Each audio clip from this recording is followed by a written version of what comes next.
नमस्ते साथीहरू, यस लोकसेयर tips YouTube च्यानलमा तपाईँहरूलाई हार्दिक स्वागत गर्न चाहन्छु। आज पनि म नयाँ भिडियोको साथमा उपस्थित भएको छु।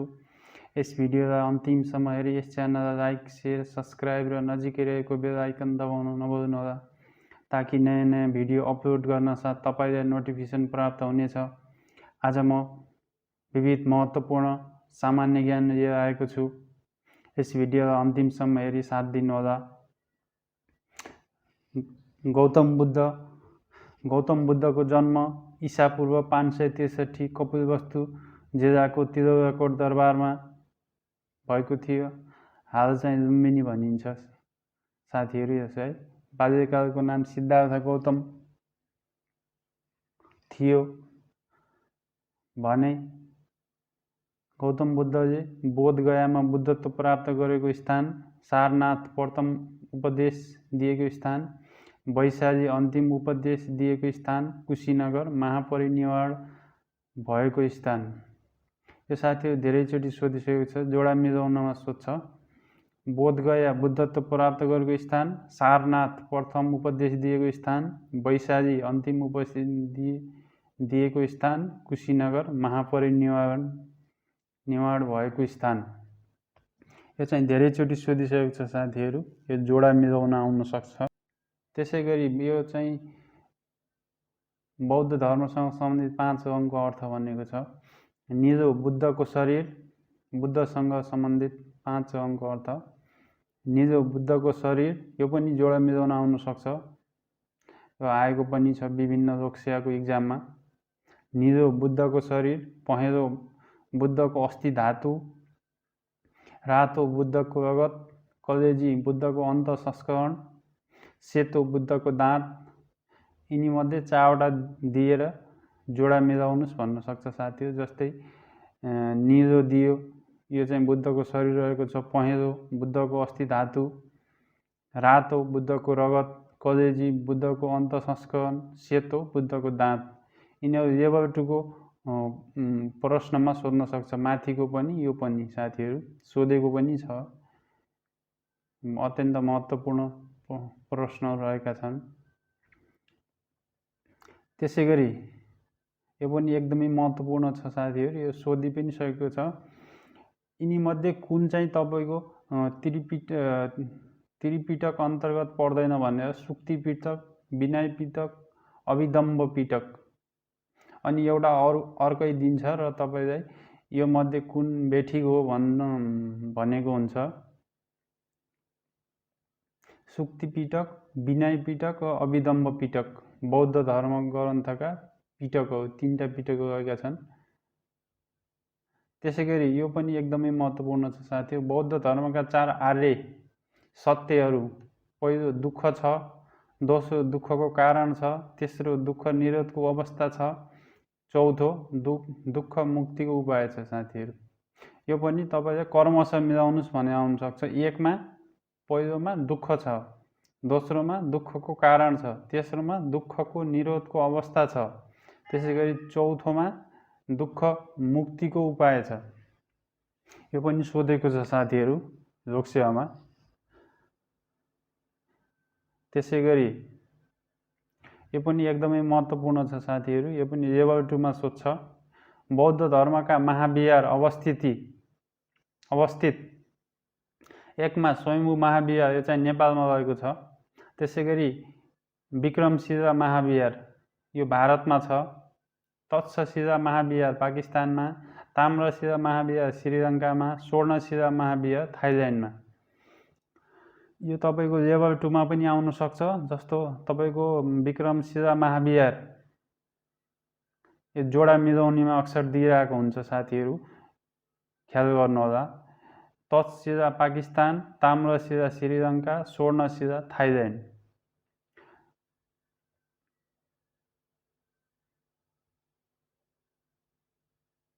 अनि त्रिपिटक महाविहार तिब्बतमा रहेको छ। यिनीमध्ये कुनै पनि सोध्न सक्छ साथी। लेभल 2 मा महत्त्वपूर्ण प्रश्न रहेको छ। लेभल 2 को लागि सोधि पनि सकेको छ धेरैचोटि। विभिन्न धर्मका धार्मिक स्थलहरू, हिन्दू मन्दिर, बौद्ध विहार, मुस्लिम मस्जिद, इसाई चर्च, यो त साथीहरू सबैलाई थाहा छ। अब योभन्दा तलको चाहिँ विशेष अध्ययन गर्नु होला। जैन मन्दिर, सिख गुरुद्वार, यिनीहरू सोधेको छ साथीहरूको इक्जाममा। अनि यो लेभल 2 मा पनि सोध्न सक्छ, जस्तै बौद्ध धर्म, जैन धर्म, सिख धर्म, यहुदी धर्म दिएर साइडमा यतातिर तपाईँको यिनीहरू दिन्छ। अनि त्यसरी जोडा मिलाउनुहोस् अनि कोडमा छान्नुहोस् भनेर दिन सक्छ। त्यसै महत्त्वपूर्ण छ। सिख गुरुद्वारा, यहुदी सिनानाग, बहाई लोटस टेम्पल, कन्फ्युसियानिज्म मठ, पारसी धर्म अग्नि मन्दिर, सूर्य मन्दिर पनि भनिन्छ। यिनीहरू लेभल 2 मा सोध्न सक्छ साथीहरू, त्यही भएर राम्रोसँग अध्ययन गर्नुहोला। त्यसै गरी विश्वका विभिन्न धर्मका धार्मिक पुस्तकहरू,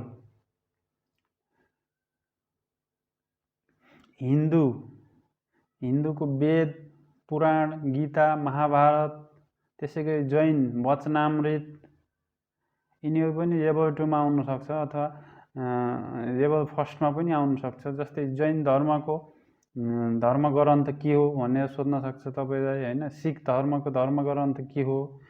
अनि इस्लामको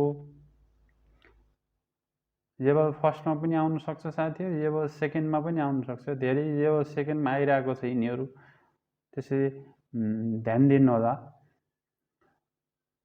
जैन धर्म वचनामृत, सिख गुरु ग्रन्थ साहिब, इस्लाम कुरान, इसाई धर्म बाइबल, बौद्ध धर्म त्रिपिटक।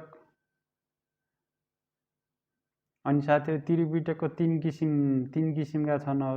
माथि पढेको थिएँ नि साथीहरू, त्यो पनि ख्याल गर्नु होला। सुक्ति पिटक, विनय पिटक र अभिदम्ब पिटक, त्यो पनि महत्त्वपूर्ण छ। त्यसै गरी किराँत धर्मको धर्मग्रन्थ मुन्दुम, यिनीहरू लेभल 2 मा सोध्न सक्छ साथीहरू, र सोधि पनि सकेको छ, फेरि पनि सोध्न सक्छ। त्यसै गरी नेपालमा मानिने प्रमुख धर्महरू, यो चाहिँ 2068 सालको जनगणना अनुसार रहेको छ साथीहरू। अब तपाईँको 2078 को पनि अब क्रमशः आउँदा, तर अब नआउँदासम्म हामीले यही नै अध्ययन गर्नुपर्छ। 1 मा हिन्दू चाहिँ 81.3% रहेको छ। 2 मा बौद्ध चाहिँ 9% रहेको छ। त्यसै गरी इस्लाम 4.4% रहेको छ। 4 मा किराँत 3% रहेको छ। 5 मा क्रिस्चियन 1.4% रहेको छ। 6 मा प्रकृति धर्म 0.4% रहेको छ। त्यसै गरी 7 मा बोन धर्म 13,006 जना रहेको छ। त्यसै गरी 8 मा जैन धर्म 3,214 जना रहेको छ। 9 मा बहाई धर्म 1,283 जना रहेको छ। र अन्त्यमा 10 मा सिख धर्म 609 जना रहेको छ। यो पनि कमसेकम साथीहरू यो क्रमशः मिलाउनुहोस् भनेर आउन सक्छ तपाईँको होइन। 1 नम्बरमा हिन्दू, बौद्ध, इस्लाम, किराँत, क्रिस्चियन, मिनिमम पनि तपाईँले 5 वटा चाहिँ अनिवार्य थाहा पाउनुपर्छ। यसको कति प्रतिशत छ यिनीहरू क्रमशः मिलाउनुहोस्। जस्तै हिन्दू, बौद्ध, इस्लाम, किराँत, क्रिस्चियन, मिनिमम पनि 5 वटा पढ्नुभयो भने तपाईँले क्रमशः मिलाउनुहोस् भनेर आउन सक्छ। जस्तो तपाईँ यताबाट नि क्रमशः मिलाउनुहोस्, अथवा यता तलतिरबाट 5 बाट मिलाउनुहोस्, अनि यो 10 नम्बरकोबाट पनि मिलाउनुहोस् भनेर आउन सक्छ। जस्तो तपाईँलाई प्रकृति धर्म, अनि बोन, जैन, बहाई अथवा कुनै दिएर तपाईँले प्रकृतिबाट बढ्दो क्रममा भन्न पनि सक्छ। त्यस कारणले गर्दाखेरि तपाईँले मिनिमम 5 वटा नभए पुरै 10 वटा चाहिँ कण्ठ गरेको हुनुपर्छ। अनि यो कति प्रतिशत छ यो पनि कण्ठ गर्नुपर्छ साथीहरू। त्यसो गर्नुभयो भने लेभल 2 मा लेभल 2 को प्रश्नको लागि एकदमै महत्त्वपूर्ण हुन्छ। अब तपाईँको लेभल 1 को लागि पनि जस्तै हिन्दू धर्म 81.3 भनेर सोध्न पनि सक्छ होइन। अब त्यो सोधेन भने पनि तपाईँको लेभल 2 मा जस्तो हिन्दू, बौद्ध क्रमशः मिलाउनुस् भनेर दिन्छ होइन। तपाईँको हिन्दू देला, त्यसपछि बौद्ध नदिएर इस्लाम देला, तपाईँको क्रिस्चियन देला होइन। त्यो हिसाबले तपाईँ 10वटै कण्ठ गर्नुभयो भने त जहाँबाट आए पनि तपाईँ मिलाउन सक्नुहुन्छ। त्यस कारणले यिनीहरू चाहिँ यतातिरको पनि हिन्दू, बौद्ध, इस्लाम पनि क्रमशः अध्ययन गर्नुहोला। अनि यताको तपाईँको कति प्रतिशत रहेको छ यो पनि अध्ययन गर्नुभयो भने इक्जाममा मिलाउन सकिन्छ साथीहरू। त्यसै गरी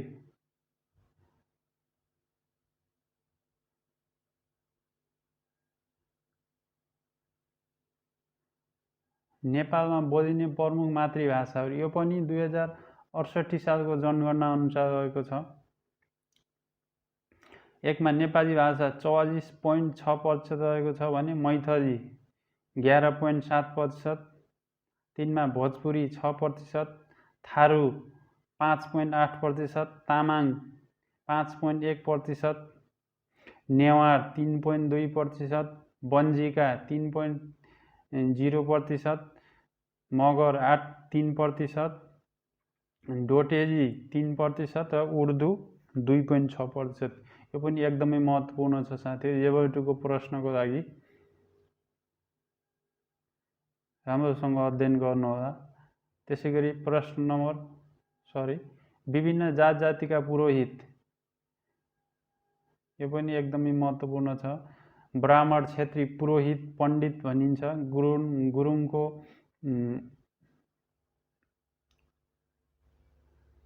घ्याब्रे ब्राह्मण, तामाङ यो तामाङ हुनुपर्ने साथीहरू, लामा, बोपो, चेपाङ, पाण्डे, सुनुवार, नाक्सो, छन्त्याल, भान्जा, मगर, भुसाल, नेवार, गुबाजु, देउबाजु, राई, डोङपा, लिम्बू, फेदाङ्बा, साम्बा, थारू, भर्रा, गुरुवा, जिरेल, नाक्सो, कोचे, गुरुवा यो पनि एकदमै महत्त्वपूर्ण छ। राम्रोसँग अध्ययन गर्नुहोला। त्यसै गरी विभिन्न जातिहरूको नाच यो पनि एकदमै महत्त्वपूर्ण छ साथीहरू। लिम्बू धान नाच, च्याम्ब्रुक नाच, तपाईँहरू अरू नाच पनि हुनसक्छ साथीहरू। जस्तै लिम्बूको धान नाच भयो एउटा, अनि च्याम्ब्रुङ नाच भयो, अरू पनि हुनसक्छ। जस्तै लिम्बू पढ्नुभयो भने तपाईँ धान नाच पनि कण्ठ गर्नुपर्छ र तपाईँ च्याब्रुङ नाच पनि कण्ठ गर्नु। लिम्बू जाति भन्दा बित्तिकै तपाईँको दिमागमा यिनी दुईटा कुराहरू आइहाल्नुपर्छ। अरू पनि छन् भने यसमा चाहिँ जोड्दै जानुहोला। त्यसै गरी गुरुङ घाटु नाच, सोरठी नाच। त्यसै गरी मगर गुरुङ यो चाहिँ मगर र गुरुङ दुईटैमा हुन्छ। रोदी घर नाच, टप्पा नाच, मगरमा कौरा नाच, मारुनी नाच, पाङदुरे नाच। त्यसै गरी राई चण्डी नाच, अनि कहरवा नाच, बाहुन क्षेत्री बालुन भजन गायन। त्यसै गरी थारूको पनि धेरै नाचहरूका छन् साथीहरू। तरबार नाच, लट्ठी नाच, जटाजटिन नाच, झुम्रा नाच, कटहरे नाच यिनीहरू सबै एकैचोटि पढ्नु होला साथीहरू। थारू जातिको लागि प्रचलित नाचहरू तरबार नाच, जटाजटिन, झुम्रा अनि कटहरे। थारू भन्दा बित्तिकै तपाईँ यिनीहरू चाहिँ तपाईँले जाने हुनुपर्छ। त्यसै गरी मदन पुरस्कारको बारेमा अध्ययन गरौँ। रानी जगदम्बा देवीले विक्रम सम्वत 2010 सालमा निधन भएको पति मदन शमशेरको स्मृतिमा मदन पुरस्कार गुठीको स्थापना गरेकी थिइन् साथीहरू। रानी जगदम्बा देवीले भने विक्रम सम्वत 2012 मङ्सिर 28मा स्थापना भएको थियो भने 2013बाट मदन पुरस्कार वितरण सुरु गरेको थियो। सुरुमा यसको राशि 4000 थियो भने हाल 4 लाख रहेको छ। यो पनि सोधेको छ साथीहरू, अहिले यसको पुरस्कार राशि कति रहेको छ भनेर पनि सोधेको छ। त्यसैले तपाईँले राम्रोसँग अध्ययन गर्नुहोला। प्रथम पटक 3 जनालाई प्रदान गरिएको यो पनि एकदमै महत्त्वपूर्ण छ साथीहरू। जस्तो तपाईँ यी 4वटा अप्सन दिएर यी मध्ये कुनलाई प्रथम पटक प्रदान गरिएको थिएन भन्न पनि सक्छ, अथवा एउटा दिएर तपाईको यिनीमध्ये कुनलाई प्रथम पटक मदन पुरस्कार दिएको थियो पनि भन्न सक्छ। त्यसकारणले एकदमै महत्त्वपूर्ण छ। प्रथम पटक 3 जनालाई दिएको थियो, सत्यमोहन जोशी, बलराम जोशी र चित्तरञ्जन नेपाली भने 3 पटक प्राप्त गर्ने सत्यमोहन जोशी रहेका छन्। उनले 2013 मा हाम्रो लोक संस्कृतिमा यो मदन पुरस्कार प्राप्त गरेका थिए भने विक्रमसँग 2017 मा नेपाली राष्ट्रिय मुद्रामा, त्यसैगरी फेरि 2028 सालमा कर्णाली लोक संस्कृतिमा। यो पनि एकदमै महत्त्वपूर्ण छ। 3 पटक प्राप्त गर्ने साहित्यकार कुन हुन् भनेर पनि सोधेको छ। त्यसैगरी मदन पुरस्कार पाउने पहिलो उपन्यास, यो पनि एकदमै महत्त्वपूर्ण छ। 2014 सालमा लीलाध्वज थापा मदन पुरस्कार पाउने पहिलो उपन्यास कुन हो भनेर पनि सोध्न सक्छ साथीहरू। अनि यसका लेखक को हुन्? लीलाध्वज थापा। उपन्यास चाहिँ मन कहिले प्राप्त गरेको थियो यो पनि सोध्न सक्छ। त्यसै राम्रोसँग अध्ययन गर्नुहोला। त्यसैगरी मदन पुरस्कार पाउने पहिलो महाकाव्य मानव विक्रमसँग 2023 सालमा प्राप्त गरेको थियो यो कृतिले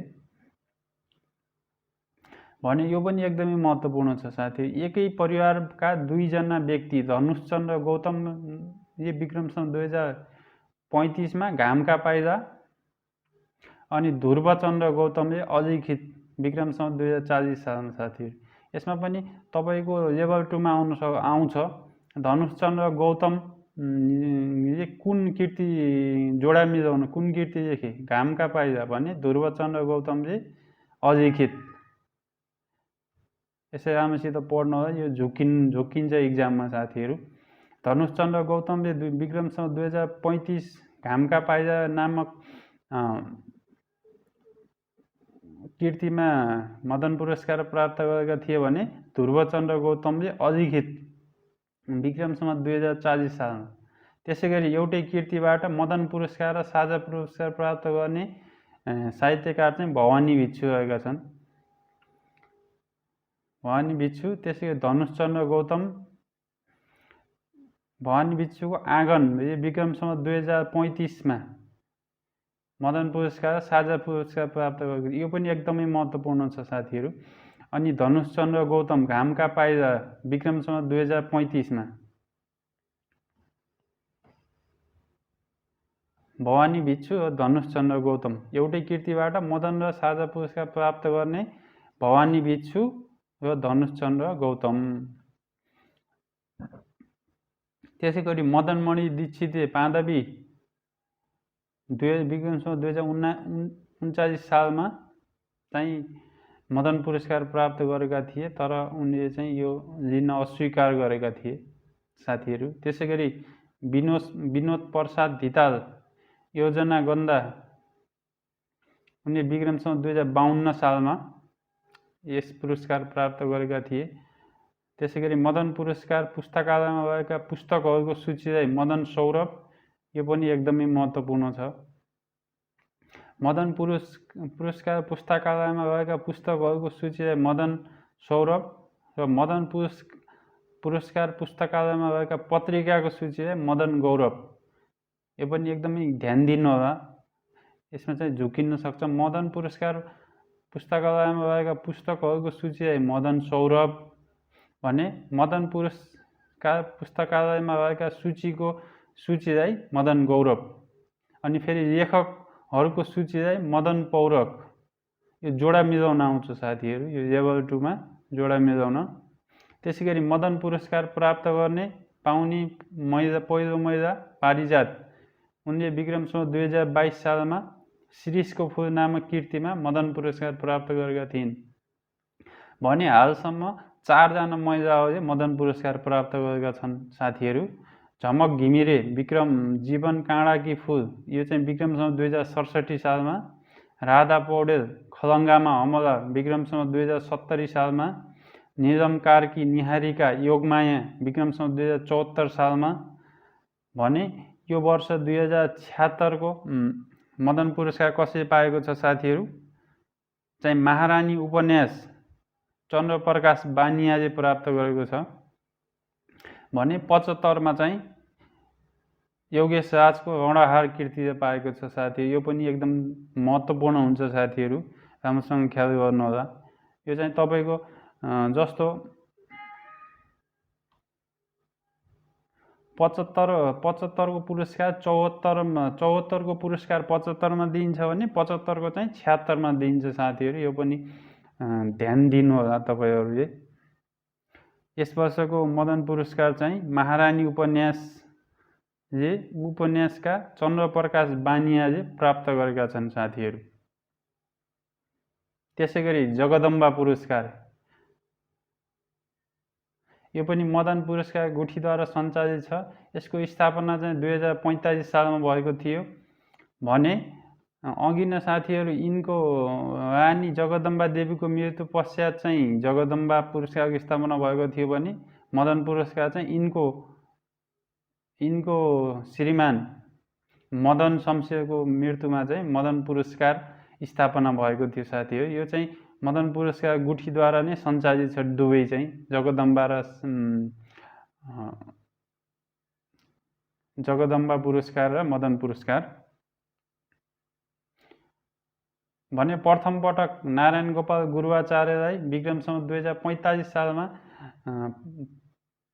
दिइएको थियो। यो पनि एकदमै महत्त्वपूर्ण छ। यो पनि लोकसेवामा धेरै पटक सोधेको छ। भने यसको हालको राशि 4 लाख रहेको छ। मदन पुरस्कार र जगदम्बा पुरस्कारको हालको पुरस्कार राशि 4 लाख रहेको छ साथीहरू। भने 2076 सालमा जगदम्बा पुरस्कार चाहिँ शान्ति ठटाललाई प्रदान गरिने भएको छ। यो पनि ख्याल गर्नुहोला। त्यसैगरी साझा पुरस्कार, यो चाहिँ विक्रमसम्म 2026 सालमा स्थापना भएको थियो। प्रथम पटक कवि भुपी शेरचनलाई प्रदान गरिएको थियो। भने घुम्ने मेचमाथि अन्धो मानिस कीर्तिलाई प्रदान गरेको थियो। भुपी शेरचनको घुम्ने मेचमाथि अन्धो मानिस कीर्तिलाई प्रदान गरिएको थियो। त्यसैगरी मोहन कोइराला, यो चाहिँ दुईजना व्यक्तिले दुईचोटि प्राप्त गरेका थिए। मोहन कोइरालाले विक्रमसम्म 2030 र 2040 भने धनुषचन्द्र गौतमले विक्रमसम्म 2035 र 2042 सालमा। भने साझा पुरस्कारको राशि हाल 50,000 रहेको छ। यो पनि एकदम महत्त्वपूर्ण छ साथीहरू। कुन सालमा स्थापना भयो, प्रथम पटक पुरस्कार पाउने व्यक्ति को हुन्, कुन कृतिले पायो, अनि साझा पुरस्कार 2 पटक पाउने व्यक्तिहरू कुन हुन्, यो पनि एकदमै महत्त्वपूर्ण छ। अनि यो पुरस्कार राशि पनि। त्यसैगरी छिन्नलता पुरस्कार, यो चाहिँ छिन्नलता रमौला देवी शाहले स्थापना गरेकी थिइन्। यो चाहिँ 2039 सालमा स्थापना भएको थियो। यो पहिलोपटक किरण खरेललाई प्रदान गरिएको थियो साथीहरू। त्यसैगरी रोमन मेगासेसे पुरस्कार, यो सन् 1958 मा हवाईजहाज दुर्घटनामा परि मृत्यु भएका फिलिपिन्सका राष्ट्रपति रोमन मेगासेसेको स्मृतिमा स्थापना गरेको थियो। भने यो पनि धेरैचोटि सोधेको छ साथीहरू। महेशचन्द्र पहिलोचोटि रोमन मेगासेसे पुरस्कार प्राप्त गर्ने नेपाली को हुन् भनेर सोधेको छ। भने यो चाहिँ सन् 1977 मा प्रदान गरेको थियो। यो डेट पनि एकदमै महत्त्वपूर्ण छ तपाईको। अनि यो पनि महत्त्वपूर्ण छ, यो त सोधिसकेको छ धेरैचोटि। अनि 2 नम्बरमा भारदत्त कोइराला, यो चाहिँ सन् 2004। अनि 3 मा डाक्टर सन्दोक रुइत सन् 2006। 4 मा महावीर पुन सन् 2007। अनि 5 मा शक्तिसम्म सन् 2013। तपाईलाई यो कर्मश मिलाउनुस् भनेर पनि आउन सक्छ, पहिलो प्राप्त गर्ने व्यक्ति को हुन् भनेर पनि आउन सक्छ। एकदमै महत्त्वपूर्ण रहेको छ साथीहरू, राम्रोसँग अध्ययन गर्नुहोला। त्यसैगरी नेपालको विभिन्न सङ्ग्रहालय, यो पनि एकदमै महत्त्वपूर्ण छ। राष्ट्रिय सङ्ग्रहालय छाउनी काठमाडौँ, वन्यजन्तु सङ्ग्रहालय हेटौँडा मकवानपुर, चेपाङ सङ्ग्रहालय शक्तिखोर चितवन, गुरुङ सङ्ग्रहालय पोखरा कास्की, तामाङ सङ्ग्रहालय हसुवा धुन्चे, सर्प सङ्ग्रहालय दमक झापा, लेप्चा सङ्ग्रहालय इलाम, त्यसै गरी पुरातात्विक सङ्ग्रहालय कपिलवस्तु, किराँत सङ्ग्रहालय खोटाङ, मदन भण्डारी सङ्ग्रहालय ओरेलाबारी मोरङ, पृथ्वीनारायण क्याम्पस पोखरा, हवाईजहाज सङ्ग्रहालय टिकापुर कैलाली र सिना मङ्गल, यो 2 ठाउँ छ साथीहरू। त्यसै गरी थारू सांस्कृतिक सङ्ग्रहालय बछ्यौली चितवन, अनि राष्ट्रिय जातीय सङ्ग्रहालय चम्पादेवी किर्तिपुर। आजको भिडियोमा यति नै साथीहरू। यस्तै नयाँ भिडियोको लागि यस च्यानललाई सब्सक्राइब गर्न नभुल्नुहोला र नजिकै रहेको बेल आइकन दबाउन नभुल्नुहोला।